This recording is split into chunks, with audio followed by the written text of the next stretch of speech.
Bismillahirrahmanirrahim. Alhamdulillah Rabbil Alamin. Wassalatu wassalamu ala ashrafil anbiya wal mursalin wa ala alihi wa sahbihi ajma'in. Allahumma salli ala Sayyidina Muhammadin al-Fatihi lima ughliqa wal khatimi lima sabaqa nasirul haq bil haq wal hadi ila siratikal mustaqim wa ala alihi haqqa qadrihi wa miqdarihil azim. Rabbi shrah li sadri wa yassir li amri wa hlul 'uqdatam min lisani yafqahu qawli. Berkata Al-Imam Al-Ghazali di dalam kitabnya Mukhasyafatul Qulub, mengambil firman Allah Subhanahu wa taala. Allah berfirman, a'udzubillahi minasyaitonir rajim. Bismillahirrahmanirrahim. Fa in tawallaw fa innallaha la yuhibbul kafirin. Oleh itu, jika kamu berpaling mendahaka kepada Allah Ta'ala, maka sesungguhnya Allah tidak suka kepada orang yang kufur kepadanya. Maka Allah Subhanahu Wa Ta'ala mendatangkan Rasul. Daripada Rasul itu didatangkan ayat-ayat Allah Ta'ala. Apabila sahaja didatangkan kepada mereka ayat-ayat Allah, maka wajib taat kepadanya. Allah berfirman, wa ma atakumur rasul fakhuzuhu wa ma nahakum anhu fantahu. Apa-apa yang didatangi oleh Nabi sallallahu alaihi wasallam hendaklah kamu ambil, dan apa yang dilarang oleh Nabi sallallahu alaihi wasallam hendaklah kamu tinggal. Maka jangan kamu berpaling dengan apa yang dibawa oleh nabi-nabi, rasul-rasul.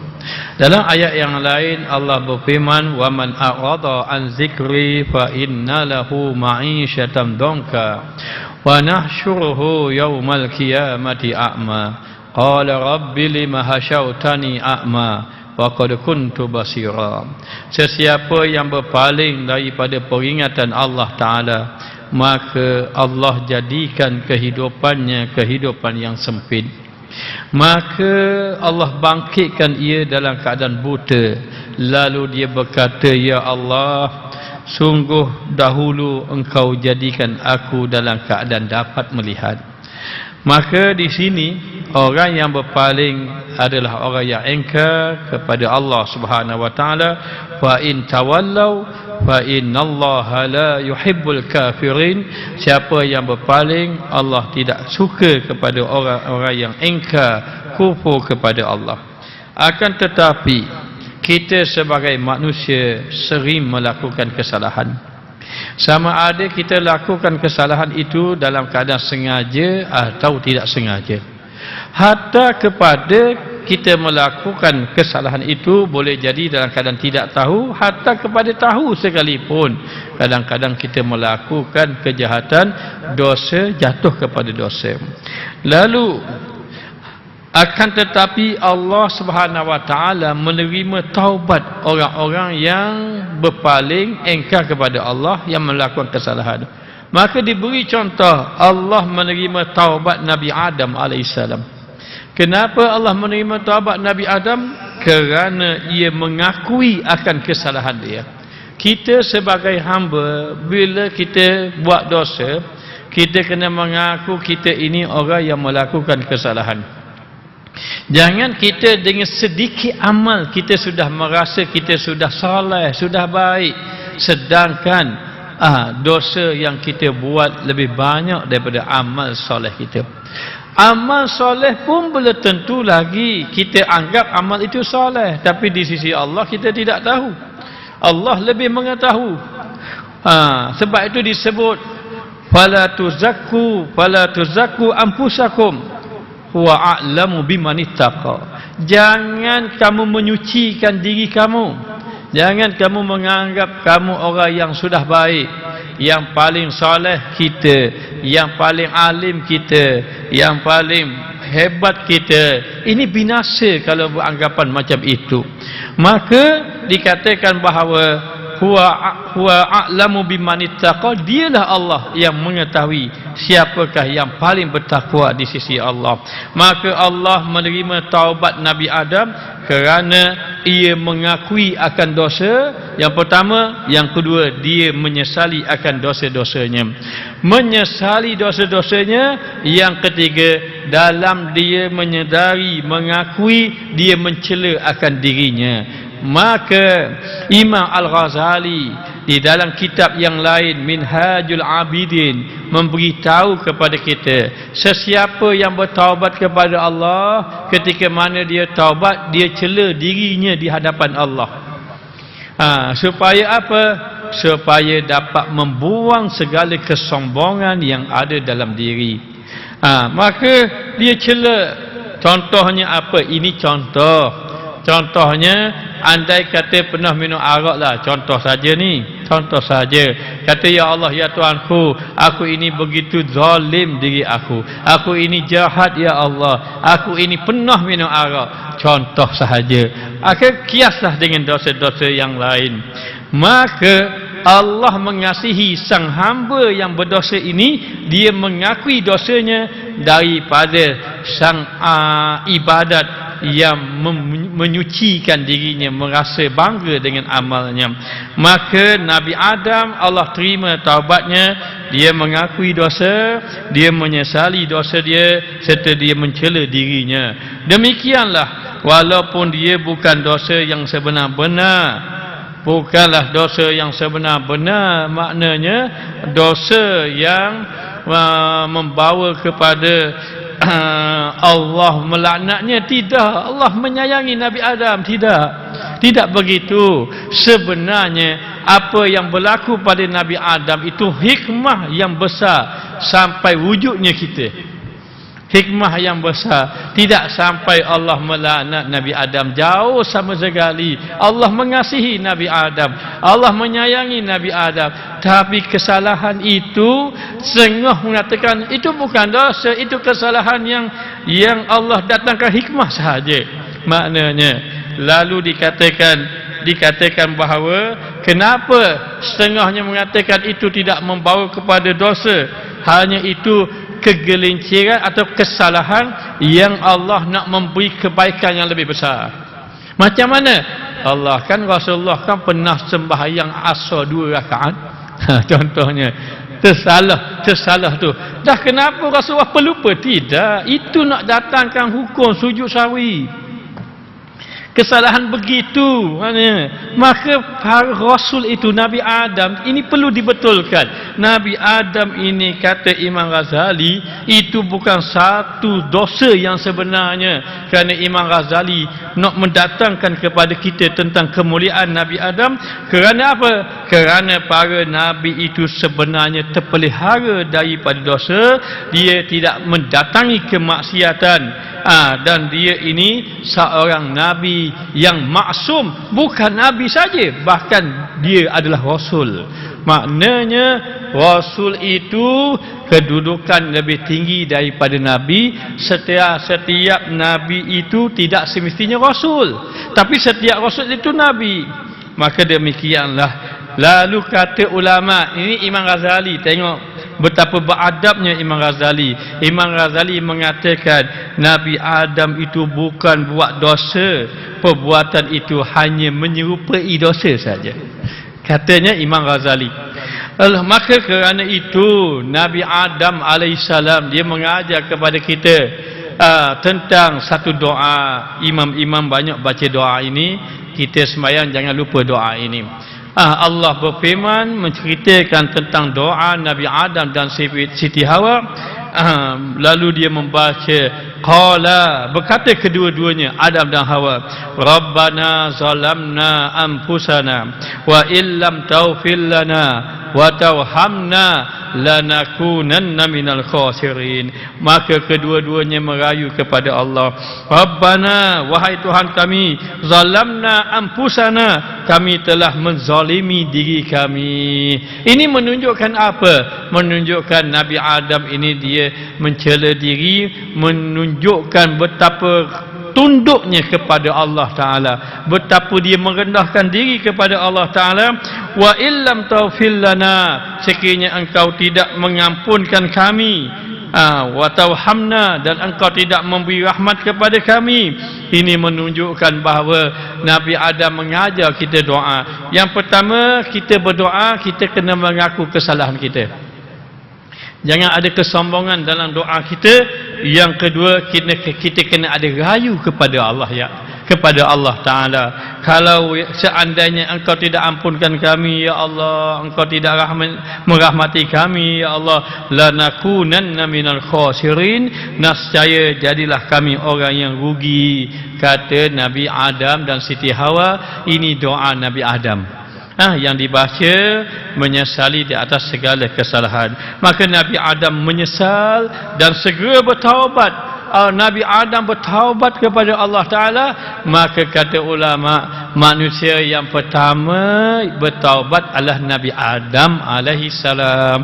Maka di sini sifat Nabi Adam ada dua. Yang pertama, Nabi Adam melakukan kesalahan. Yang kedua, bertaubat. Bertaubat. Maka Allah tetapkan setiap manusia itu memang dia buat salah, kecuali para nabi, para rasul. Sebab itu disebut dalam hadis, kullu bani Adam, setiap bani Adam itu khata'un, melakukan kesalahan. Tak kiralah dia itu orang awam, orang biasa, orang yang soleh, orang ahli ilmu, orang ahli zikir, hatta di wali Allah ada kesalahan. Hanya hebatnya mereka ini yang dekat dengan Allah. Kullu bani Adam khata'un wa khairu khata'in, sebaik-baik orang yang melakukan kesalahan at-tawwabun, orang yang sentiasa bertaubat kepada Allah. Maka kata ulama sufi, antara sifat orang-orang soleh ini, mereka sentiasa bertaubat. Mereka sentiasa bertaubat itu bukan bermakna mereka itu banyak buat dosa, tidak. Tapi mereka itu bertaubat kerana apa? Nak menunjukkan bahawa kebergantungan mereka itu kepada Allah Subhanahu wa taala. Maka Allah Taala berfirman, la taqnatu min rahmatillah, jangan kamu berputus asa daripada rahmat Allah. Para jamaah, kalau orang datang kepada kita beritahu, saya ni banyak dosa begini, jangan kita kata kamu ini tidak ada harapan lagi. Jangan kata demikian. Walau banyak mana dosa orang sekalipun, Allah akan menerima taubat kalau dia bersungguh-sungguh. Itu orang lain. Kalau kita begitu juga, mungkin kita banyak dosa, kita pun terfikir dahulu kita banyak lalai, hari ini kita nak kembali kepada Allah. Maka kita juga kena terus minta ampun dengan Allah, bertaubat sungguh-sungguh, walaupun kita sering jatuh dalam maksiat. Tapi bertaubat kepada Allah Subhanahu wa taala. Diriwayatkan bahawa Nabi Adam alaihissalam ini, dia bertaubat lama, Allah tak terima bertaubat dia. Sehingga kan dia sujud menangis. Pada tempat sujud ada menceritakan bahawa tempat sujud Nabi Adam tu, tepi dia ada macam alur kesan air mata Nabi Adam alaihissalam. Macam kita cuar sikit air, ada air sikit, macam ada satu alur kecil situ. Itu kesan air mata Nabi Adam AS. Bertaubat sungguh-sungguh, menangis Nabi Adam, menangis. Lalulah dalam keadaan macam itu, Nabi Adam dia mohon pada Allah. Lalu ada riwayat menceritakan dia menceritakan bahawa Nabi Adam memohon pada Allah, demi kemuliaan Muhammad, terimalah taubat aku. Nabi Adam telah menyebut nama Nabi kita Muhammad sallallahu alaihi wasallam. Lalu Al-Allamah Habib Umar dia menceritakan bahawa ketika Nabi Adam bertawassul dengan nama Nabi Muhammad sallallahu alaihi wasallam, lalu Allah bertanya pada Nabi Adam, ya Adam alaihi salam, daripada mana kamu dapat nama Muhammad? Lalu Nabi Adam menyatakan, ketika mana engkau meniupkan ruh kepada aku telah melihat di arasy Allah Ta'ala ada kalimah la ilaha illallah Muhammad Rasulullah. Sebab itu bila kita ucap kalimah la ilaha illallah, kita tak jumpa Ibrahim Rasulullah, Kita tak jumpa Yusuf Rasulullah, tapi kita akan jumpa la ilaha illallah Muhammad Rasulullah. Apa kata Nabi Adam? Aku mengetahui itulah kekasihmu, kerana sesungguhnya tidak engkau letakkan, kembarkan namamu kecuali dengan nama kekasihmu, iaitu Muhammad Rasulullah. Dalam riwayat yang lain pula, Nabi Adam, Allah Ta'ala terima taubatnya. Lalu katanya Allah, oleh kerana engkau menyebut nama kekasihku, maka aku terima akan taubatmu. Nabi Adam dalam satu riwayat menceritakan, Nabi Adam alaihissalam menyatakan, aku cemburu dengan umat Nabi Muhammad. Dia tak kata cemburu pada Muhammad, cemburu pada umat Nabi Muhammad. Kerana apa? Kerana ketika mana aku ini melakukan kesalahan, aku bertaubat, pergi bertaubat, berjalan-jalan sambil bertaubat, pergi sini sampai ke Mekah. Aku bertaubat, maka ketika sampai di Mekah baru Allah terima taubat. Katanya aku mendapat tahu umat Nabi Muhammad, dia buat dosa banyak mana pun, di mana saja dia buat dosa, di mana saja dia bertaubat, Allah terima taubat. Katanya Nabi Adam. Yang kedua, aku melakukan satu kesalahan sahaja. Allah telah pisahkan aku dengan keluargaku, yakni Siti Hawa. Aku mendapat tahu umat Muhammad ini, kalau dia buat dosa, bukan satu, banyak dosa. Boleh jadi beribu-ribu dosa atau juta dosa mungkin. Allah tidak akan pisahkan dia dengan ahli keluarga dia. Sampai ke mati pun Allah tak pisahkan, maknanya. Dan yang ketiga, aku ini duduk di dalam syurga, diberi pakaian. Bila aku melakukan satu kesalahan, maka dicabut akan pakaian aku. Umat Nabi Muhammad ini, walau banyak buat dosa pun, Allah tidak tanggalkan pakaian mereka. Dan yang keempat, aku ini hanya buat satu kesalahan sahaja, lalu dikeluarkan aku daripada syurga. Umat Nabi Muhammad buat banyak kesalahan, dengan satu taubat boleh masuk syurga. Maka dengan sebab itu aku cemburu kepada umat Nabi Muhammad sallallahu alaihi wasallam. Maka sementara iblis beza. Apa beza Nabi Adam dengan iblis? Ketika mana Allah menyuruh agar disujudnya Nabi Adam alaihissalam, wa id qulna lil malaikati isjudu li adam fasajadu illa iblis aba wastakbara wa kana minal kafirin. Ketika mana Allah berkata kepada para malaikat, wahai para malaikat, sujudlah kamu kepada Nabi Adam alaihissalam. Fasajadu, semua malaikat sujud, illa iblis, kecuali iblis. Kenapa iblis tidak mau sujud? Aba, dia enggan. Sujud iblis. Aku tak mau sujud, kata iblis. Tak mau sujud pada Nabi Adam. Kenapa? Wastakbara, sombong. Dia sombong. Dia berkata apa? Ana khairu minhu. Aku lebih baik daripada dia. Katanya iblis. Ana khairu minhu. Aku lebih baik daripada dia. Khalaqtani min nar wa khalaqtahu min tin. Aku dijadikan daripada api. Pada api itu ada cahaya. Adapun Adam itu dijadikan pada tanah. Pada tanah itu ada bau yang busuk. Maka dia merasa bangga. Aba wastakbara wa kana minal kafirin. Maka termasuklah dia makhluk Allah yang kufur kepada Allah. Maka iblis tidak mengakui dan tidak menyesali dosa-dosanya, dan dia tidak mencela dirinya, dan dia tidak segera bertaubat, dan dia berputus asa dengan rahmat Allah Ta'ala, dan dia bersifat sombong.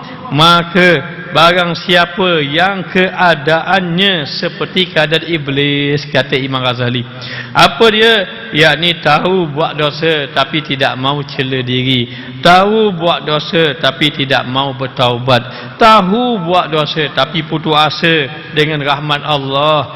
Maknanya kemudian rasa sombong, bangga dengan dosa yang dilakukan. Maka kalau begitulah, kalau ada sifatnya gitu, maka dia tidak akan diterima. Kalau dia bertaubat pun dalam keadaan dia sombong, maka taubatnya tidak diterima. Maka akan tetapi barang siapa yang keadaannya seperti keadaan Nabi Adam alaihissalam, Allah menerima taubatnya. Sebab setiap kemaksiatan yang berasal daripada syahwat, keinginan nafsu itu boleh diampunkan. Hanya sedangkan kemaksiatan yang berasal daripada kesombongan tidak dapat diampunkan. Bahawa kata ulama, seorang yang menyombongkan diri kepada Allah, ini boleh membawa kepada dia tidak diterima akan amalnya dan taubatnya. Buangkan segala kesombongan. Maknanya barulah Allah akan menerima. Ingat, kalau kita ini ahli pergi masjid, pergi dengar kuliah, kita tengok orang, jangan kita pandang rendah orang. Nak jadi apa orang ni, masjid pun tak pergi, jangan pandang rendah. Kita doakan dia agar dia menjadi orang yang baik. Dan kita juga kena doa diri kita. Kita alhamdulillah pergi masjid contohnya, tapi kita boleh beri jaminan ke kita istiqamah sampai ke mati? Bimbang juga kita. Hatta orang sembahyang begitu juga. Dia nak selalu mencela orang tak sembahyang. Nak jadi apa nak sembahyang, nak jadi apa nak sembahyang, bimbang. Hampir-hampir nak mati dia tak sembahyang. Itu ramai berlaku begitu. Maknanya, jadi kita mohon pada Allah agar Allah memelihara kita, agar Allah Ta'ala jadikan kita orang yang terselamat daripada perkara yang membawa kepada kemukaan Allah Subhanahu Wa Ta'ala. Maka jangan sombong. Sombong ini bahaya. Sombong ni duduk pada siapa? Sombong ni duduk pada ahli ibadat. Bahaya ahli ibadat yang sombong. Yang kedua, sombong juga duduk pada ahli ilmu. Ahli ilmu pun duduk dalam sombong juga. Ini bahaya juga. Moga-moga Allah memelihara kita semua. Moga-moga Allah memelihara pendakwa-pendakwa, para ustaz-ustaz, para alim-alim ulama, para tuan-tuan guru. Kerana apa? Kerana amat bahaya sekali berada di dalam kesombongan. Maka kesombongan pada ilmu. Kesombongan pada ilmu macam mana? Kesombongan pada ilmu hanya dia je yang betul, orang lain tidak betul. Ini bahaya. Ini bahaya. Orang lain itu disalahkan, dia saja yang betul. Ini bahaya kesombongan pada ilmu. Kesombongan pada ibadat. Kesombongan pada ibadat, merasa dirinya sudah soleh, lalu mempelekehkan orang yang tidak ibadat kepada Allah. Kesombongan kepada harta benda kekayaan. Kesombongan pada harta benda kekayaan, ada pangkat, maka tidak mahu bersama dengan orang-orang yang fakir, miskin, tidak mahu membantu dia. Ini juga kesombongan. Cukup bahaya duduk dalam kesombongan. Tengok kenapa Allah muliakan Rasulullah sallallahu alaihi wasallam ketika datang wahyu yang pertama. Lalu malaikat kata, "Iqra, bacalah oleh kamu." Nabi mengatakan, "Ma ana biqari'in, aku tak pandai baca." Maknanya mula-mula ayat Rasulullah, "Ma ana biqari'in," saya tidak pandai membaca. Lalulah Allah mengajarnya. Ar-Rahman allamal Quran. Allah yang mengajar akan Al-Quran kepada kekasihnya Nabi kita Muhammad sallallahu alaihi wasallam. Kemaksiatan Adam berasal daripada syahwat, keinginan. Bukan kesalahan tu daripada kesombongan, keinginan. Macam manalah Nabi Adam ini boleh makan buah sehingga terkeluar daripada syurga? Allah menceritakan, fa'azallahumus syaitanu anha fa'akhrajahuma mimma kana fih. Maka menggoda syaitan akan Nabi Adam dan Hawa, menyebabkan Adam dan Hawa dikeluarkan daripada syurga. Macam mana boleh tergoda ini? Orang yang duduk dalam syurga tidak akan mau keluar daripada syurga. Orang yang duduk dalam neraka pasti nak keluar dalam neraka. Maka Nabi Adam duduk dalam syurga, sudah pasti Nabi Adam tidak mahu keluar daripada syurga. Maka iblis itu pandai tipu dayanya. Dia berkata pada Nabi Adam, "Hal adulluka ala syajaratil khuldi wa mulkin la yabla?" Mahukah aku tunjuk kamu satu pokok yang mengekalkan kamu dalam syurga? Oh, jadi Nabi Adam memang nak kekal. Jadi keinginan dia, nafsu dia nak kekal tadi tu dalam syurga, dia terpedaya. Kan Allah Ta'ala larang. Allah Ta'ala larang sebab Allah nak keluarkan kamu dalam syurga. Mu nak kekal kamu. Allah nak, kalau mu makan mu kekal. Kata dia. Oh, gitu pula. Akhirnya memang nak kekal dalam syurga. Sedangkan sebenarnya syaitan memang tak sama dengan menyalahi dengan Allah Ta'ala. Tapi oleh kerana nafsu keinginan, bukan semua nafsu jahat, tidak, ada nafsu mutmainnah, tapi keinginan Nabi Adam nak kekal dalam syurga itu, keinginan nak kekal dalam syurga, jadi dia takut, kalau tak makan kena buat keluar pula. Allah nak buat keluar aku ke daripada syurga, tak boleh makan ni. Maknanya maka makanlah juga dia. Bila makan saja keluar dia dalam syurga tadi, jatuh di atas muka bumi. Maka begitulah maknanya tipu daya. Maka terfikir orang-orang soleh bila dengar kisah ini, bila sebut ayat ini, cerita ini, banyak orang soleh menangis. Kenapa? Dia berfikir Nabi Adam itu syaitan menipu daya dia. Aku ini tidak nabi, tidak rasul, soleh pun tidak. Adakah aku selamat daripada tipu daya syaitan? Inilah yang ditakuti. Lalu dikatakan Iblis datang kepada Nabi, sedangkan kemaksiatan Iblis datang daripada kesombongan. Maka ulama mengatakan kemaksiatan melalui kesombongan ini lebih besar daripada kemaksiatan melalui syahwat keinginan. Baik, Iblis datang kepada Nabi Musa alaihissalam. Dia bertanya kepada Nabi Musa alaihissalam, engkaukah yang Allah pilih dengan risalahnya, dan engkaukah orang yang boleh berbicara dengan Allah Ta'ala? Maka jawab Nabi Musa, ya. Lalu apa yang engkau mahu?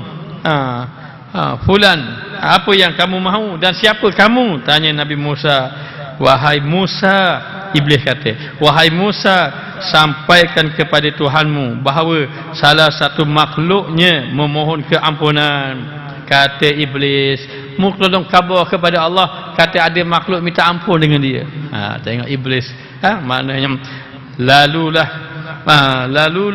Allah Ta'ala berfirman kepada Musa, katakan kepadanya, aku yakni Allah telah mengabulkan apa yang engkau minta dan perintahkan kepadanya, wahai Musa, untuk bersujud di kubur Nabi Adam. Ini zaman Nabi Musa. Zaman Nabi Musa, Iblis itu datang jumpa Nabi Musa. Bila jumpa Nabi Musa, dia pun kata, engkau ke seorang rasul, dan engkau ke seorang rasul yang Allah berbicara denganmu? Wa kallamallahu Musa taklima. Nabi Musa bercakap dengan Allah. Maknanya, engkau ke? Kata Nabi Musa, ya. Tapi apa yang kamu mahu? Dan kamu ni siapa? Kamu ni siapa? Kata Nabi Musa, sebab Iblis menyumpai manusia biasa. Lalulah katanya, wahai Musa, boleh tak kamu sampaikan kepada Tuhanmu, sebab kamu boleh cakap dengan Allah, boleh tak kamu sampai kepada Tuhanmu, ada satu makhluk dia mohon keampunan. Kata Iblis tadi. Lalulah bila kata macam itu, Allah berkata pada Nabi Musa, wahai Musa, katakan kepadanya, aku telah mengabulkan apa yang engkau minta, dan perintahlah kepadanya. Wahai Musa, hak mu minta aku kabul, tapi memperintahkan kepada dia. Apa dia perintahkan kepadanya? Wahai Musa, suruh dia sujud di kubur Nabi Adam. Tengok dia, kalau dia tak ada sombong, dia sujud. Allah tengok, kalau dia tak ada sombong, dia sujud. Kalau dia sujud, aku kabulkan permintaan dia. Kata Allah Ta'ala, suruh dia sujud di kubur Nabi Musa. Dia kata, apabila dia sujud, kalau dia sujud kepada Nabi Adam di kubur Nabi Adam, Allah mengatakan bahawa aku terima akan taubatnya dan aku ampun segala dosa-dosanya.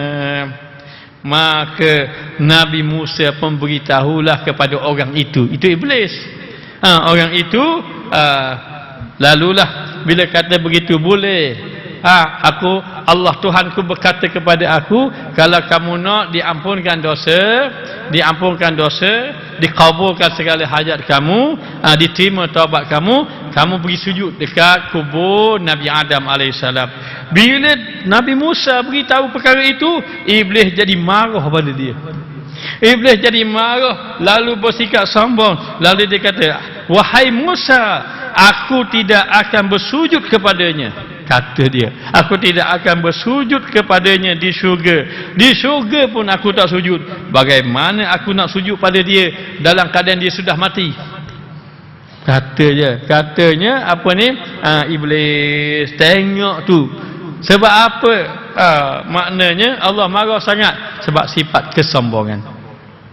Sifat kesombongan ini cukup bahaya.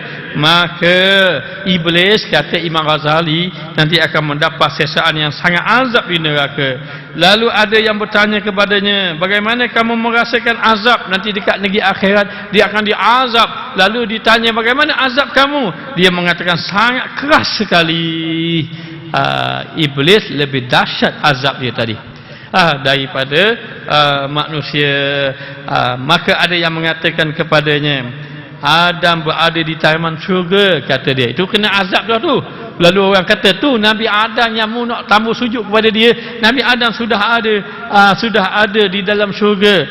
Maka sujudlah kepadanya.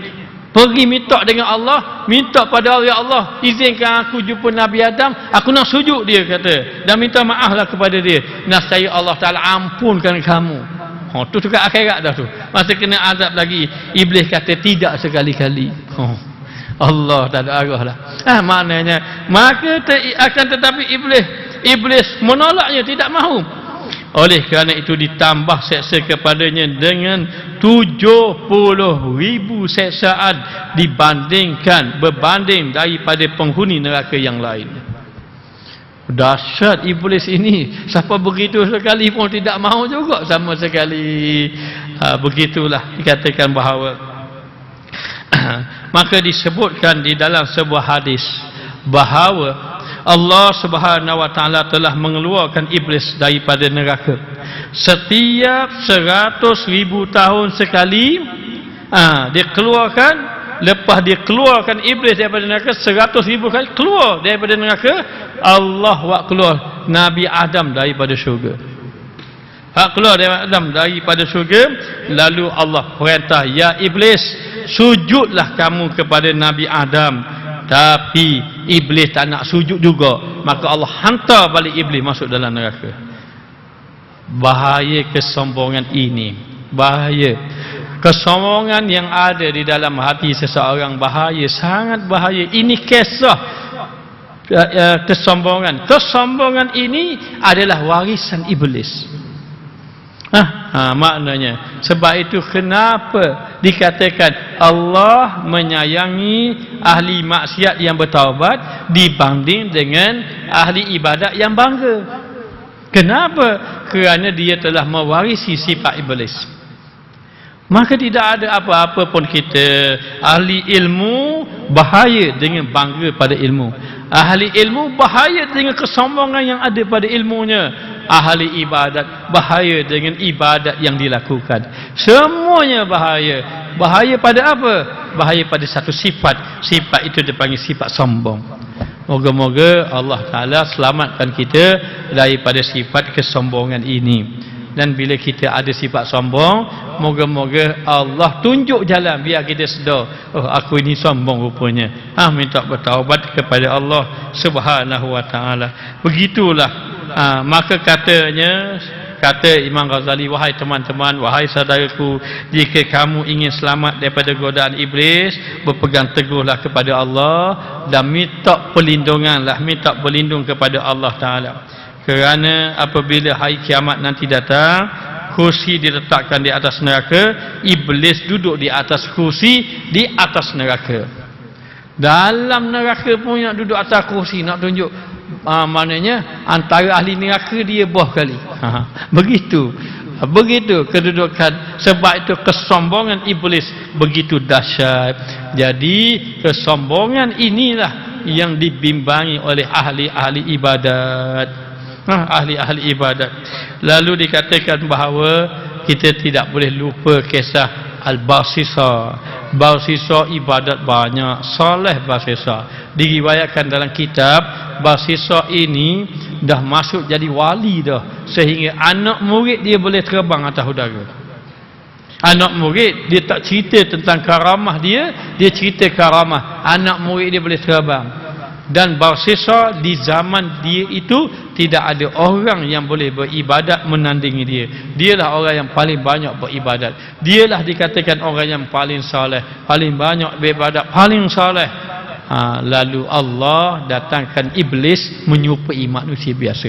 Ketika mana bahasa beribadat, iblis datang pakai pakaian orang soleh beribadat dengan bahasa. Bila bahasa tengok orang beribadat dengan dia pun beribadat. Setakat ini tak ada orang boleh lawan. Mungkin bahasa boleh semayang banyak-banyak, tak ada orang boleh lawan. Tiba-tiba datang iblis menyerupai manusia biasa beribadat siang malam tidak rehat beberapa hari. Terkejut bahasa, mana ada orang buat ibadat lebih pada dia ni? Lalu dia bertanya, macam mana kamu boleh beribadat sampai tidak tidur siang malam? Bahasa tidak tahu itu iblis. Iblis memang tak tidur siang malam. Kemudian macam mana kamu boleh beribadat sampai tak makan minum? Memanglah iblis dia tak makan minum. Tapi bahasa tidak tahu itu bukan manusia biasa, itu iblis menyerupai manusia biasa.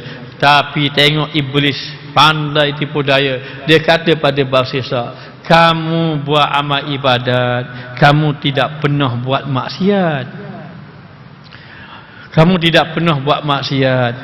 Selagi mana kamu tidak melalui jalan seperti aku, kamu tidak akan boleh menandingi ibadat, tidak boleh melakukan ibadat seperti aku. Aku beribadat macam ini kerana aku dahulu melakukan maksiat besar. Bila aku melakukan dosa yang begitu besar, bila aku bertaubat, aku merasa sangat bersalah kepada Allah Ta'ala. Bila sangat bersalah kepada Allah Ta'ala, sehingga ibadatku, aku sudah lupa tidur, makan dan minum. Oh begitu, terkejut bahasa. Ya sungguh. Aku ibadat tak buat maksiat, orang yang buat rasa bersalah ni biasa lebih lagi. Betul juga. Maka bagaimana aku nak jadi macammu?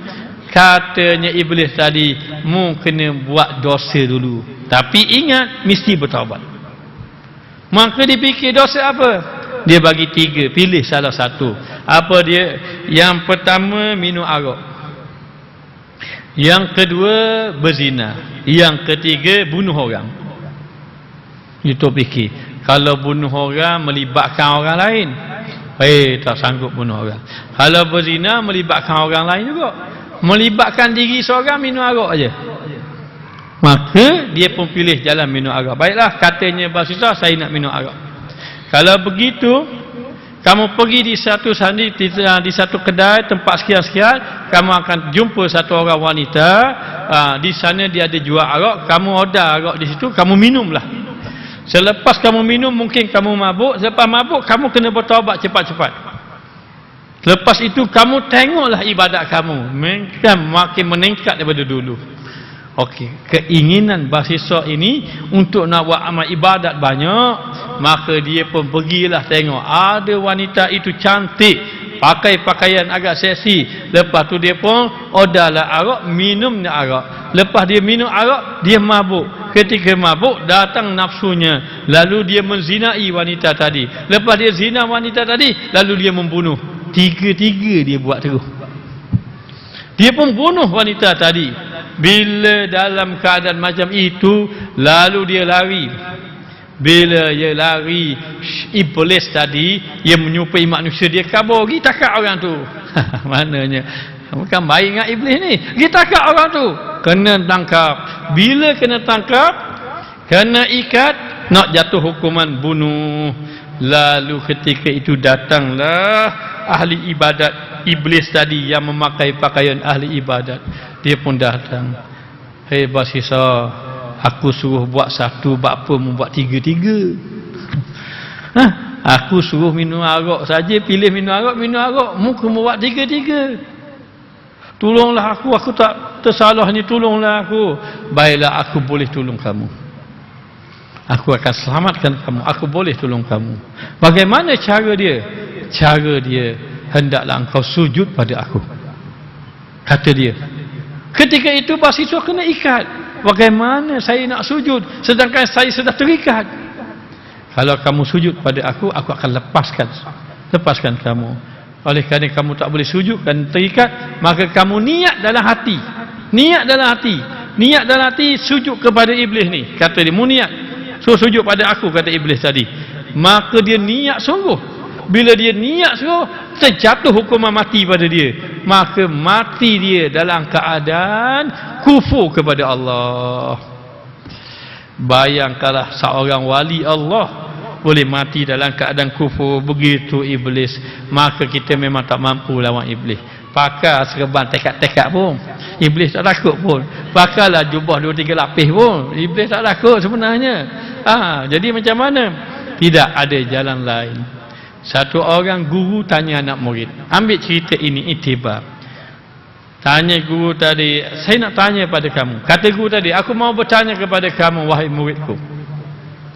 Kalau kamu didatangi satu ekor anjing yang ganas, kamu buat macam mana? Senang je tuan guru. Macam mana? Dia mari ke depan, saya sepak je. Mari saya sepak. Saya terajang dia. Dan kalau kamu letih, nak buat mana? Dia gagah lagi.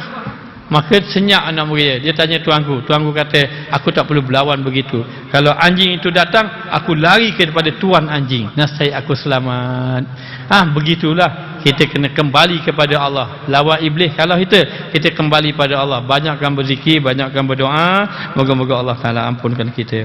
Bismillahirrahmanirrahim. Rabbana atina fid dunya hasanah wa fil akhirati hasanah wa qina azabannar. Wa sallallahu ala sayidina Muhammad wa ala alihi wa sahbihi wasallam. Walhamdulillahirabbil alamin.